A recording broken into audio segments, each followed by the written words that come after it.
It started as a side hustle. By the time it ended, it had made one man millions and nearly got him arrested. He wasn't selling drugs. He wasn't running a scam. He was selling something perfectly legal, at least at first. Then the government stepped in.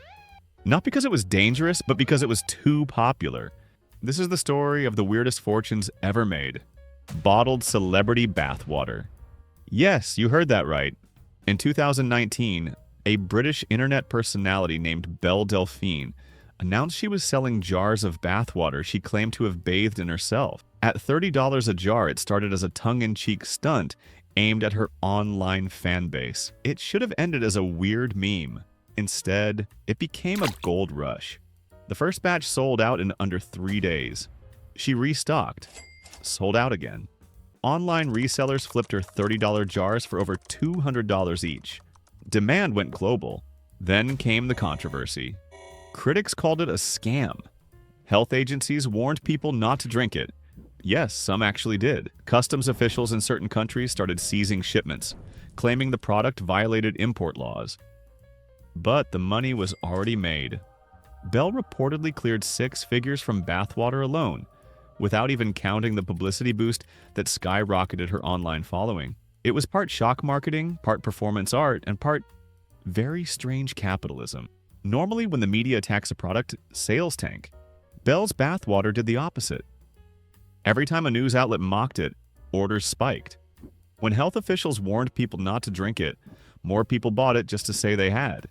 Memes flooded the internet, each one acting like free advertising.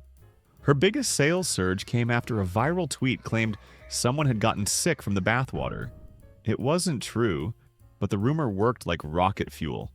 She leaned in, posting sarcastic photos of herself filling jars, complete with glitter and pink ribbons, as if to say, "Yes, I'm still doing this. Yes, you're still buying." What started as a gag became a full-blown economic machine.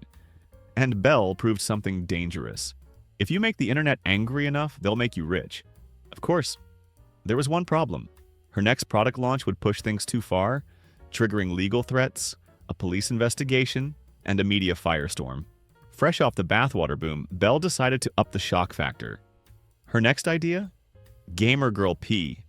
Yes, she actually teased it online, complete with mock product photos and a price tag high enough to make bottled perfume look cheap. It was meant to be satire, but the internet wasn't sure. Orders poured in before the product even officially existed. Some fans swore they'd pay anything for it. Others accused her of crossing a moral line. Then the authorities stepped in. Customs officials warned they'd block shipments of any biological fluids due to health concerns. Payment processors started flagging transactions. Even social media platforms threatened to ban her accounts if she tried to sell it. Suddenly, the joke had a legal problem attached. And while Belle never confirmed if a single jar was sent out, the controversy generated another tidal wave of headlines, cementing her as the internet's queen of profitable absurdity. But here's the twist. She wasn't the first person to make millions selling something you couldn't believe was real. In fact, there's a much older, even stranger story, one involving literal dirt. Long before bathwater influencers and viral pee jokes, there was Gary Dahl, a man who got rich selling rocks.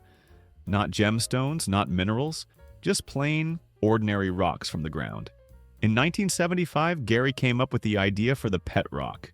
He packaged each one in a small cardboard box with air holes, a bundle of straw, and a humorous instruction manual explaining how to train your rock to sit, stay, and roll over. It was pure parody, his jab at high-maintenance pets. But people loved it. The pet rock became a national craze, with stores selling them for $4 each, about $22 today. In just 6 months, Gary sold over 1.5 million rocks, making him a millionaire. No feeding, no walking, no cleaning up after it. Just a rock in a box, and millions in the bank. Gary later admitted he didn't expect it to last, and it didn't. Sales collapsed within a year, but by then, he'd already proven that with the right marketing, even dirt can become gold. And if that sounds ridiculous, wait until you hear about the guy who sold plots of land on the moon and still has customers. In the 1980s, Dennis Hope looked up at the night sky and decided the moon should be his. Legally. Using a loophole in the 1967 Outer Space Treaty, which says no nation can own celestial bodies, Dennis argued that it didn't mention private individuals. So he filed a claim of ownership for the Moon, Mercury, Mars, Venus, and even Pluto. Then he started selling it. Through his company, the Lunar Embassy, Dennis offered novelty land deeds for plots on the Moon at $20 an acre. Each came with a certificate and a map showing where your lunar property was located. It was a gag gift, until it wasn't. Over the years, Dennis sold millions of acres, raking in an estimated $11 million. Buyers included celebrities, former presidents, and at least one NASA employee. Critics called it a scam. Lawyers said it was meaningless. But Dennis didn't care. He still owns the business, still sells lunar land, and still insists the claim is legal. It's possibly the most profitable case of finders keepers in history. In 2005, a man named Jason Sadler decided his last name wasn't making him any money, so he sold it. Literally.